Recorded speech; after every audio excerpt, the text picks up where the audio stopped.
House of the dragon season 3 episode 3 വന്നിട്ടുണ്ട്. And കഴിഞ്ഞ വീഡിയോയിൽ പറഞ്ഞതുപോലെ എൻ്റെ അഭിപ്രായത്തിൽ ശരിക്കും ഈ എപ്പിസോഡ് മുതലാണ് ശരിക്കും സീസൺ 3 തുടങ്ങുന്നത്. ഈ തേർഡ് എപ്പിസോഡ് നോക്കുകയാണെങ്കിൽ ഫസ്റ്റ് 2 എപ്പിസോഡ് പോലെ ഒരുപാട് ആക്ഷൻ സീൻസോ അല്ലെങ്കിൽ ഒരുപാട് ബാറ്റിൽ സീൻസോ അങ്ങനെയൊന്നുമില്ല. വീണ്ടും നമ്മളൊരു ഗ്രൗണ്ടഡ് ആയിട്ടുള്ള ഒരു പൊളിറ്റിക്കൽ ഡ്രാമയിലേക്ക് തന്നെയാണ് വരുന്നത്. ആൻഡ് ഈ സീരീസ് ഇഷ്ടപ്പെടുന്ന ആരോട് ചോദിച്ചാലും അവർ പറയുകയും ചെയ്യും, ഈവൻ ദോ ഇവിടെ ഈ സീരീസിൻ്റെ ഒരു മേജർ പാർട്ടായിട്ട് ഡ്രാഗൺസും ഒരുപാട് മിത്തലോജിക്കലായിട്ടുള്ള ക്രീച്ചേഴ്സും വിച്ചസും വാട്സും എല്ലാവരും ഉണ്ട്, ഒരുപാട് ഫാൻറ്റസി എലമെൻറ്റ്സ് ഉണ്ടെങ്കിലും സ്റ്റിൽ നമുക്ക് ഈ ഷോയിനോടൊരു ഇഷ്ടം തോന്നുന്നത് അതിൻ്റെ ക്യാരക്ടർ ഡ്രാമയും അതിൻ്റെ ഒരു വെസ്റ്ററോസ് എന്ന് പറയുന്ന സ്ഥലത്തെ ആ ഒരു പൊളിറ്റിക്സും ഒക്കെയാണ് നമ്മളെ ഈ ഷോയിലേക്ക് ഹുക്ഡാക്കി വെക്കുന്നത്. ആ ഒരു ആസ്പെക്റ്റിൽ നോക്കുകയാണെങ്കിൽ തന്നെ ഈ തേർഡ് എപ്പിസോഡ് ഈ ക്യാരക്ടേഴ്സിനെയും ഈ സ്റ്റോറി ലൈനിനെയും ഒരു പുതിയ ആർക്കിലേക്ക് സ്റ്റാർട്ട് ചെയ്യുന്നതിനും പുതിയ സ്റ്റോറി ലൈൻസിന് ഒരു ബിഗിനിങ്ങിനും ഒരു പറ്റിയൊരു സ്പോട്ടായിട്ട് തന്നെയാണ് തുടങ്ങിയിരിക്കുന്നത്. ഈ തേർഡ് എപ്പിസോഡിൻ്റെ സ്റ്റാർട്ടിങ് തന്നെ നമ്മൾ നോക്കുകയാണെങ്കിൽ ഡെയ്മൺ പോയി ഓർമണ്ട് ഹൈ ടവറിൻ്റെ അടുത്ത് നിന്ന് ഡാരനെ കൂട്ടിക്കൊണ്ട് വരുന്നൊരു സീനാണ്. എന്ന് വെച്ചാൽ ഇപ്പോൾ എയ്ഗോണും എയ്മണ്ടും കഴിഞ്ഞ് കഴിഞ്ഞാൽ അടുത്ത ലൈൻ ഇൻ ത്രോൺ അല്ലെങ്കിൽ വിസേരിസിന് ആലിസണിലുണ്ടായ മൂന്നാമത്തെ മോനാണ് ഡെയ്റൻ. അവനാണ് കിങ് ആകാൻ സാധ്യതയുള്ളത്. അവനെയും കൂടെ പോയി ഡെയ്മൺ കൂട്ടിക്കൊണ്ടുവരുവാണ്. ഇൻറ്റൻറ്റ് കൊല്ലാൻ വേണ്ടി തന്നെയാണ്. അങ്ങനെയാണ് ഓർമണ്ടിൻ്റെ കയ്യിൽ നിന്ന് കൂട്ടിക്കൊണ്ട് വരുന്നത്. ഈവൻ ദോ നമ്മൾ ഈ എപ്പിസോഡിൻ്റെ തന്നെ അവസാനം ആകുമ്പോഴത്തേക്കിനും മനസ്സിലാകും ശരിക്കുള്ള ഡാരനെ അവർ ഒളിപ്പിച്ച് വെച്ചിട്ട് വേറൊരു മെർച്ചൻറ്റിൻ്റെ മോനെയാണ് അവർ ഭീഷണിപ്പെടുത്തി ഹെയറും കളർ ചെയ്ത് ഇങ്ങോട്ട് വിട്ടതെന്ന്. പക്ഷേ നല്ല കിടിലൻ ഹെയർ കളർ, അത് പറയാതിരിക്കാൻ വയ്യ. കാരണം കറക്റ്റ് ടാർഗറ്റ് ആ കാലത്തെന്നൊക്കെ പറയുന്ന കുറച്ചിട്ട് എന്തോ ട്രൂ ഇവൻറ്റ്സ് ചരിത്രം എന്താണെന്ന്. ബട്ട് സ്റ്റിൽ ആ ഒരു സെനേരിയോയിൽ നമ്മൾ എക്സ്പെക്റ്റ് ചെയ്യുന്നില്ലല്ലോ ഇത്ര നല്ല ഹെയർ കളർ പരിപാടി നടക്കുന്നത്. ഈ ഫസ്റ്റ് സീനിന് ശേഷം നമ്മൾ ഈ എപ്പിസോഡ് മുഴുവൻ കാണുന്നത് എന്താണെന്ന് വെച്ചാൽ റെനീറ ഈ രാജ്യം ടെക്നിക്കലി പറയുകയാണെങ്കിൽ കീഴടക്കി. പുള്ളിക്കാരിയാണ് ഇപ്പോൾ ആ അയൺ ത്രോണിലിരിക്കുന്ന വെസ്റ്ററോസിൻ്റെ രാജ്ഞി. പക്ഷേ ആ ഒരു സീറ്റിന് അതിൻ്റെ ഒപ്പം വരുന്ന ഒരുപാട് ഉത്തരവാദിത്തങ്ങളും ഹെഡേക്സും പ്രഷേഴ്സും എല്ലാം ഉണ്ട്. ഒരുപാട് ആൾക്കാരുടെ നീഡ്സ് മീറ്റ് ചെയ്യേണ്ട ഒരാളാണ് രാജാവ്. ജസ്റ്റ് ഒരിടത്തിരുന്ന് ഭരിക്കുക എന്നുള്ളത് മാത്രമല്ല, ആൾക്കാരുടെ വെൽഫെയറും വളരെ ഇമ്പോർട്ടൻ്റ് ആണ്. ആൻഡ് അത് റെനീറയ്ക്കും പുള്ളിക്കാരി തന്നെ ചിന്തിക്കുന്നുണ്ട്. കാരണം പുള്ളിക്കാരിയുടെ മനസ്സിലുള്ള ഐഡിയൽ കിങ് പുള്ളിക്കാരിയുടെ അച്ഛൻ തന്നെയാണ്. വിസേരിസ് ആണ് ഏറ്റവും നല്ലൊരു രാജാവെന്നാണ് റെനീറ അടിയുറച്ച് വിശ്വസിക്കുന്നത്. അത് അത്ര ഒരു ശരിയായിട്ടുള്ള ചിന്ത അല്ലെങ്കിലും റെനീറയ്ക്കും ഡീപ്പ് ഡൗൺ വിസേരിസിനെ പോലെ ഭയങ്കര ജനറസ് ആവണം. ആൾക്കാർ അവരുടെ എന്താ പറയുക, ഒരു നേരത്തെ ഭക്ഷണത്തിന് വേണ്ടി അവർ കഷ്ടപ്പെടേണ്ടി വരരുത് എന്ന് നാട്ടുകാരെ കുറിച്ചുള്ളൊരു ബോധവും ഒരു ചിന്തയൊക്കെ റെനീറയ്ക്കുണ്ട്. പക്ഷേ ഒരു സൈഡിൽ എന്താ പ്രശ്നം എന്ന് വെച്ചാൽ ഇവരുടെ രാജ്യത്തിൻ്റെ ട്രഷറിയിലൊന്നുമില്ല. ഈ ഫസ്റ്റ് സീൻ കഴിഞ്ഞാൽ പിന്നെ ഈ എപ്പിസോഡ് മുഴുവൻ നമ്മൾ കാണുന്നത് ഈ അയൺ ത്രോണിൻ്റെ അമിത ഭാരം റെനീറയുടെ തലയിൽ വന്ന് വീഴുന്നതാണ്. ശരിയാണ്, പുള്ളിക്കാരിയാണ് ഇതിന് റൈറ്റ്ഫുൾ ആയിട്ടുള്ള എയർ. അവർ ഇത്രയും നാളത്തെ ഒരു സ്ട്രഗിൾ കൊണ്ട് അവർ ആ അയൺ ത്രോണിലേക്ക് വന്ന് കയറിയിരിക്കുകയും ചെയ്യും. പക്ഷേ now that she is the Queen, ഈ രാജ്യത്തിൻ്റെ അല്ലെങ്കിൽ വെസ്റ്ററോസ് എന്ന് പറയുന്ന ഒരുപാട് ചെറിയ ചെറിയ കിങ്ഡംസ് ഉള്ള ഈ ഒരു വലിയ രാജ്യത്തിൻ്റെ മൊത്തം ഉത്തരവാദിത്വം ഇപ്പം പുള്ളിക്കാരിയുടെ തലയിലേക്ക് വന്നിരിക്കുകയാണ്. ആൻഡ് അവർ ഡ്രാഗൺ സ്റ്റോണിൽ നിന്ന് ഇങ്ങോട്ടേക്ക് വരുമ്പോഴത്തേനും പുള്ളിക്കാരുടെ ഈ ഒരു സ്മോൾ കൗൺസിലിനെ പോലും പുള്ളിക്കാരി കൂട്ടുന്നില്ല. കാരണം അവർക്ക് ആർക്കും റെനീറ എന്ന് പറയുന്ന റൂളറിലൊരു വിശ്വാസമില്ലായിരുന്നു. അവരുടെ തീരുമാനങ്ങളിൽ ഒരു ബിലീഫില്ലായിരുന്നു. സോ അവരെ ഇനി നോക്കേണ്ട കാര്യമില്ല. അവരുടെ തീരുമാനങ്ങളെല്ലാം എനിക്ക് നഷ്ടങ്ങളെ ഉണ്ടാക്കിയിട്ടുള്ളൂ എന്നുള്ള ചിന്താഗതിയിലാണ് ഇപ്പോൾ റെനീറ വന്നിരിക്കുന്നത്. ആൻഡ് റെനീറയുടെ കൂടെ നോക്കുകയാണെങ്കിൽ ഇപ്പോൾ ഡെയ്മണ്ടും മെലിസാരയും പിന്നെ ഈ കോർലെസും മാത്രമേ ഉള്ളൂ. ഇതാണ് ഇവരുടെ കൗൺസിൽ, ഇതാണ് ഇവരുടെ തീരുമാനങ്ങളെല്ലാം എടുക്കുന്ന ആൾക്കാർ. So at the end of the day ആൾക്കാരെല്ലാവരും നോക്കുന്നത് ക്വീൻ റെനീറയിലേക്കാണ്. കാരണം അവരുടെ അനുഭവത്തിൽ എന്താ, വിസേരിസ് മരിച്ചു കഴിഞ്ഞു, രാജ്യത്തെ എല്ലാവരും ഈ ബിലീഫ് സിസ്റ്റം ആയിക്കോട്ടെ അവിടുത്തെ റൂളിംഗ് ചേർച്ച് ആയിക്കോട്ടെ അവരെല്ലാവരും കൂടെ തിരഞ്ഞെടുത്ത ഒരു രാജാവാണ് എയ്ഗോൺ. പക്ഷേ എയ്ഗോൺ ദ സെക്കൻഡ് എന്തോ ഒരു ഫെയിലിയർ ആയിരുന്നു എന്ന് അവിടുത്തെ ആൾക്കാരെല്ലാവരും മനസ്സിലായി. കാരണം അവൻ ഭരണത്തിലേക്ക് വന്നു, കുറച്ച് ദിവസങ്ങൾക്കുള്ളിൽ തന്നെ റെയ്നിയർ ആ ഡ്രാഗൺ സ്റ്റോണിലേക്ക് പോവുകയും അവിടുത്തെ പോർട്ടുകളെല്ലാം ബ്ലോക്ക് ചെയ്യുകയും ചെയ്തതുകൊണ്ട് തന്നെ ആ ബ്ലോക്കേഡ് കാരണം ഇവിടെ ആൾക്കാർ പട്ടിണി കിടന്നു തുടങ്ങി. ഈ ഭരിക്കുന്നവർ ഓരോ തീരുമാനങ്ങൾ എടുക്കുന്നതിനനുസരിച്ച് ഈ സാധാരണക്കാരാണ് കഷ്ടപ്പെടുന്നത്. അതുകൊണ്ട് തന്നെ റെയ്നിയർ ഒരു പുതിയ രാജ്ഞിയായിട്ട് വരുമ്പോഴത്തേക്കിനും ആൾക്കാരുടെ എക്സ്പെക്റ്റേഷൻസ് വളരെ ഹൈ ആണ്. അതുകൊണ്ട് തന്നെ നമ്മൾ ഈ ഫസ്റ്റ് ഒരു 10 മിനിറ്റ് കഴിയുമ്പോൾ തന്നെ നമ്മൾ കാണുന്നുണ്ട് റെയ്നിയറുടെ അടുത്ത് ആൾക്കാരിങ്ങനെ അപേക്ഷകളും ആവശ്യങ്ങളും ആയിട്ട് വന്നുകൊണ്ടേ ഇരിക്കുകയാണ്. അത് ഈ എപ്പിസോഡിലുടനീളം നമ്മളിത് കണ്ടുകൊണ്ടിരിക്കുക.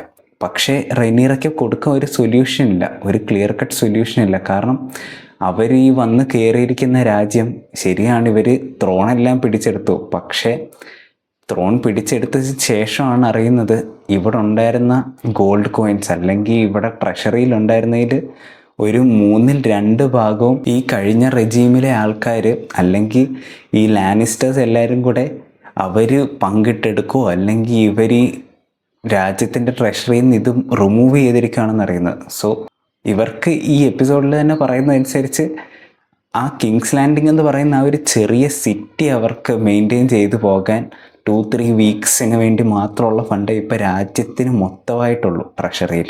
അതാണ് ഇപ്പോൾ അവിടുത്തെ അവസ്ഥ. ഇങ്ങനൊരവസ്ഥയിലിരിക്കുമ്പോൾ റെയ്നിയറയ്ക്ക് ജസ്റ്റ് ആൾക്കാരെ ഫീഡ് ചെയ്താൽ മാത്രം പോരാ, അതിനൊപ്പം അവർ ഇപ്പം യുദ്ധം ചെയ്തുകൊണ്ടിരിക്കുന്ന യുദ്ധത്തിനുള്ള പൈസ വേണം, അവിടെയുള്ള ഈ പട്ടാളക്കാർക്ക് കൊടുക്കാൻ പൈസ വേണം, ബാക്കി എല്ലാ കാര്യങ്ങൾക്കും ഒരുപാട് ചിലവുണ്ട്. പക്ഷേ ഒരു പൈസ ഇല്ലാത്ത ഒരവസ്ഥയിലാണ് ഇപ്പോൾ റെയ്നിയർ ഉള്ളത്. ഈ സീരീസിൽ മെറ്റഫോറിക്കലായിട്ട് ഇവർ കാണിച്ചു തരുന്നൊരു കാര്യമുണ്ട്. എന്ന് വെച്ചാൽ നമ്മളൊരാൾ വീക്കാണെന്ന് പറഞ്ഞ് അറ്റ് എ പോയിന്റ് അവർ സ്വയം വിശ്വസിക്കും ഇവർ വീക്കാണെന്ന്. എൻ്റെ തീരുമാനങ്ങൾക്ക് ഒരു കറക്റ്റ് ഡയറക്ഷൻ ഇല്ല എന്ന് അവർ സ്വയം ചിന്തിച്ചു തുടങ്ങും. ആൻഡ് അപ്പം മുതൽ ഇവരൊരു ഒരു ഫോൾസ് ഇമേജ് ആൾക്കാരുടെ പേഴ്സ്പെക്റ്റീവിൽ ഉണ്ടാക്കാൻ വേണ്ടി, അല്ലെങ്കിൽ ആൾക്കാരവരെ പെർസീവ് ചെയ്യുന്നത് ഡിഫറെൻ്റ് ആവണം എന്ന് ഇവർ ചിന്തിച്ചു തുടങ്ങും. ആൻഡ് ഇത് തന്നെയാണ് റെയ്നിയറയ്ക്ക് എപ്പിസോഡിൽ നമ്മൾ കാണുന്നത്. റെയ്നിയറ അവരുടെ ഫെമിനിനായിട്ടുള്ള അവരുടെ ഡ്രസ്സുകളായിക്കോട്ടെ, അവരുടെ ഓർണമെൻറ്റ്സ് ആയിക്കോട്ടെ, അതൊക്കെ അവരോട് സജസ്റ്റ് ചെയ്യുമ്പോൾ അവർ പറയുന്നത് വേണ്ട, കാരണം ഓർണമെൻറ്റ്സ് ഇട്ടാൽ ഞാൻ ഒരു വീക്കായിട്ടുള്ളൊരു ഇൻഡിവിജ്വലാണ്, അല്ലെങ്കിൽ എൻ്റെ ഫെമിനിൻ ക്യാരക്ടേഴ്സ് ആൾക്കാർ വീക്ക്നെസ് ആയിട്ട് പെർസീവ് ചെയ്യൂ എന്നുള്ളൊരു ഫിയർ റെയ്നിയറയിലേക്ക് കയറുന്നത് നമുക്ക് കാണാം. അതുകൊണ്ട് ഓർണമെൻറ്റ്സ് വേണ്ട, എനിക്ക് എൻ്റെ സ്വോർഡ് ഇതാ, അല്ലെങ്കിൽ കുറച്ചുകൂടെ അതോറിറ്റേറിയൻ ആയിട്ടുള്ള ബ്രോഡ് ഷോൾഡേഴ്സ് തരുന്ന ഗൗൺസ് ഇതാ. അങ്ങനെയാണ് ഈ ഡ്രസ്സിങ്ങിൽ വരെ റെയ്നിയറ എനിക്ക് പവർ കാണിക്കണം, അല്ലെങ്കിൽ ആൾക്കാരെങ്ങനെ എന്നെ പെർസീവ് ചെയ്യുന്നു എന്നുള്ളത് എനിക്ക് വളരെ ഇമ്പോർട്ടൻ്റ് ആണെന്ന് കൺവേ ചെയ്തുകൊണ്ടിരിക്കുക. ആൻഡ് ഇതും ഒരു റിക്കറിങ് തീമാണ് ഈ എപ്പിസോഡിൽ, ആൾക്കാരെങ്ങനെ റെയ്നിയറിനെ പെർസീവ് ചെയ്യുന്നു എന്നുള്ളത്. റെയ്നിയറയ്ക്ക് ഇപ്പോൾ സ്മോൾ ഫോക്കിൻ്റെ ഫേവർ ഭയങ്കരമായിട്ട് ആവശ്യമുണ്ട്. അതുകൊണ്ട് റെയ്നിയറയ്ക്കും അറിയാം ഈ പൈസക്കാരുടെ അടുത്തുനിന്ന് വാങ്ങി അല്ലെങ്കിൽ അവരുടെ ട്രഷറീസ് അവരുടെ സ്റ്റോക്കിൽ നിന്ന് എടുത്ത് പാവങ്ങൾക്ക് കൊടുത്താലും, അങ്ങനെ കൊടുക്കാതിരുന്നാലും ഒരു 2-3 ആഴ്ചത്തേക്കിന് ഇത് തള്ളി നീക്കാൻ പറ്റുമെന്ന് റെയ്നിയറയ്ക്ക് നല്ല വ്യക്തമായിട്ട് അറിയാം. എന്നിട്ടും റെയ്നിയർ അത് ചെയ്യുന്നത് ഈ സ്മോൾ ഫോക്കിൻ്റെ ഫേവർ വേണം റെയ്നിയറയുടെ കോറോണേഷൻ വരെയെങ്കിലും. റെയ്നിയറിനെ ഒഫീഷ്യലി ആ ത്രോണിലേക്ക് കയറ്റിയിരുത്തലും അവരുടെ തലയിൽ കിരീടം വെച്ച് കൊടുക്കലും അങ്ങനത്തെ ആ ഒരു ചടങ്ങ് കഴിയുന്നിടം വരെയെങ്കിലും സ്മോൾ ഫോക്ക് റെയ്നിയറിനെ കുറിച്ച് ഇങ്ങനെ നല്ല കാര്യങ്ങൾ പാടിക്കൊണ്ടിരിക്കണം. അതുകൊണ്ട് ആൾക്കാരുടെ കണ്ണിൽ പൊടിയിടാൻ വേണ്ടി ആണ് റെയ്നിയറ ചെയ്യുന്നത്. അത് റെയ്നിയറയ്ക്കും വളരെ വ്യക്തമായിട്ട് അറിയാം. And second thing is മിസോജിനി. അത് ഈ ഷോയിൽ ഒരു റിക്കറിങ് തീമാണെങ്കിലും നമ്മൾക്ക് അതൊട്ടും ഒരു ഫോഴ്സ്ഡ് ആയിട്ട് ഫീൽ ചെയ്യാത്ത രീതിയിൽ ഇവർ ഈ കഥയിൽ ഇൻകോർപ്പറേറ്റ് ചെയ്യും. ആൻഡ് നമുക്കത് വളരെ നാച്ചുറലായിട്ടാണ് തോന്നുന്നത്. കാരണം നമ്മൾ ഈ സൊസൈറ്റിയിൽ അത് വളരെ യൂഷ്വലായിട്ട് കാണുന്നതാണ്. എല്ലാവരും എക്സ്പെക്റ്റ് ചെയ്യുന്ന ഒരു മെയിൽ റൂളറിനെയാണ്, ഒരു മെയിൽ ലീഡറിനെയാണ്. അല്ലെങ്കിൽ ഡീപ്പ് ഡൗൺ നമുക്ക് ഒരു ഫെമിനിൻ ക്യാരക്ടർ വരുമ്പോൾ തന്നെ നമ്മൾ അവരെ എക്സ്പെക്റ്റ് ചെയ്യുന്നത് അവർ വീക്കായിട്ടും അവർ വളരെ ടെൻഡറായിട്ടും ഒക്കെയാണ്. സോ ഇവിടെ അതിൻ്റെ വേറൊരു ആസ്പെക്റ്റ് കാണിക്കുകയാണെങ്കിൽ ഇപ്പോൾ വെസ്റ്ററോസിലുള്ള ബിലീഫ് സിസ്റ്റം, അവിടുത്തെ മതം പറയുവാണ് ഇപ്പം ബാക്കി എല്ലാവരും റെയ്നിയറ എന്ന് പറയുന്ന ഒരു പവർഫുൾ ലീഡറിനെ കണ്ട് പേടിച്ച് ഇപ്പം അവർക്ക് ആർക്കും റെയ്നിയറ ഭരിക്കണമെന്ന് താല്പര്യമുള്ള അല്ലെങ്കിൽ 100% ഇവരുടെ ഒരു റൂളിനെ സപ്പോർട്ട് ചെയ്യുന്നവരൊന്നുമല്ല ഈ ആൾക്കാരൊന്നും. പക്ഷേ ഇവർ റെയ്നിയറിൻ്റെ ആർമീനെയും ഡ്രാഗൺസിനെയും പേടിച്ച് അടച്ചിരിക്കുക.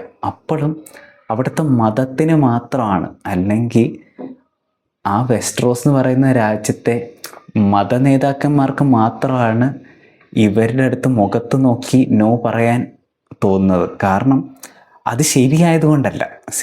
അവർക്കറിയാം ഈ വിസേരിസ് എന്ന് പറയുന്ന രാജാവ് അനോയിൻ്റ് ചെയ്ത, അല്ലെങ്കിൽ എൻ്റെ എയർ ആണെന്ന് പറഞ്ഞ് തീരുമാനമെടുത്ത്, യൂഷ്വലി ഒരു രാജാവ് എൻ്റെ എയർ ഇയാളാണെന്ന് പറഞ്ഞ് അതിനോട് അനുസരിച്ച് നിൽക്കലാണ് അവിടുത്തെ എല്ലാവരും ചെയ്യേണ്ടത്. പക്ഷേ അതിനെ ഡിഫൈ ചെയ്ത് അവരൊരു പുരുഷനായതുകൊണ്ട് ഏഗോണിനെ പിടിച്ച് രാജാവാക്കുകയാണ്. സോ ഇപ്പോഴും ശരി അതാണെന്ന് അറിഞ്ഞിട്ടും റെനീറ എന്നെ അനോയിൻറ്റ് ചെയ്യണമെന്ന് ഇവിടുത്തെ ചേർച്ച് ഒഫീഷ്യൽസിനോട് പറയുമ്പോഴത്തേക്കിനും അവർ പറ്റൂല എന്ന് പറയാം. ആൻഡ് അവർക്ക് ഓരോരോ കാരണങ്ങൾ അവർ കണ്ടുപിടിക്കുകയാണ്. ഏഗോണിൻ്റെ റിമെയിൻസ് കിട്ടിയില്ല, സൈലൻറ്റ് സിസ്റ്റേഴ്സ് അവൻ്റെ കർമ്മങ്ങൾ ചെയ്തിട്ടില്ല, ഒരു രാജാവിൻ്റേതായിട്ടുള്ള സെൻഡ് ഓഫ് അവന് കിട്ടിയിട്ടില്ല, അതുകൊണ്ട് നിന്നെ അനോയിൻറ്റ് ചെയ്യാൻ പറ്റില്ല. അങ്ങനെയുള്ള ഒരു മുട്ടിനെയാണ് അവർ പറയുന്നത്. അല്ലെങ്കിൽ ഏഗോൺ തിരിച്ച് വരുമ്പോഴത്തേനും ഞങ്ങൾ എന്ത് ചെയ്യണം, അല്ലെങ്കിൽ ആൾക്കാരോട് എന്ത് പറയണം. ആക്ച്വലി ഇപ്പോഴത്തെ ഒരവസ്ഥയിൽ ഇതൊന്നും അവർ ചിന്തിക്കേണ്ട കാര്യമില്ല. കാരണം റൈറ്റ്ഫുൾ എയർ ആയിട്ടുള്ള റെനീറ തിരിച്ചു വന്നു, ആ ത്രോണിൽ കയറിയിരുന്നു, അവരാണ് ഈ ഭരിക്കാൻ പോകുന്നത്. Then what is the problem? അവർക്ക് കണ്ണും പൂട്ടി റെനീറേനെ ക്വീൻ ആക്കേണ്ടതേ ഉള്ളൂ. വിസേരിസ് റെനീറേനെ ക്വീൻ ആക്കണമെന്ന് പറഞ്ഞിട്ട് മരിച്ചു പോയി കഴിയുമ്പോഴത്തേക്കും ഒരു 2 ദിവസം കഴിയുമ്പോൾ ഏഗോണിനെ രാജാവാക്കാൻ നേരം ഇവരാരും ഒന്നും ചോദിക്കാതിരുന്നവരാണ് ഇപ്പോൾ ഇത്രയും സംശയങ്ങളും ഡൗട്ടുകളും എല്ലാം പ്രകടിപ്പിച്ചുകൊണ്ട് വരുന്നത്. ആൻഡ് അന്നത്തെ സമയം ആലോചിക്കുകയാണെങ്കിൽ റെനീറ അതേ കോർട്ടിൽ അതേ നാട്ടിൽ ജീവനോട്ടിരിക്കുമ്പോഴത്തേക്കിനാണ് ഇവർ ഈ പരിപാടിയൊക്കെ ചെയ്യുന്നത്. അപ്പോൾ ഒന്നും ഒരു കുഴപ്പമില്ലാതെ കണ്ണും പൂട്ടി വായും പൂട്ടി ഇവർ ഏഗോണിനെ രാജാവാക്കിയിട്ട് ഇന്നൊരു സ്ത്രീ അതേ സ്ഥാനത്ത് നിന്നിട്ട് എന്നെ കോർണേറ്റ് ചെയ്യണം, അല്ലെങ്കിൽ എന്നെ ഇവിടുത്തെ രാജ്ഞി ആക്കണമെന്ന് അവരോട് റിക്വസ്റ്റ് ചെയ്യുമ്പോഴത്തേനും അവർ ഒരുപാട് ന്യായങ്ങൾ പറഞ്ഞുകൊണ്ട് വരുന്നു, ഒരുപാട് പ്രശ്നങ്ങൾ പറഞ്ഞുകൊണ്ട് വരുന്നു.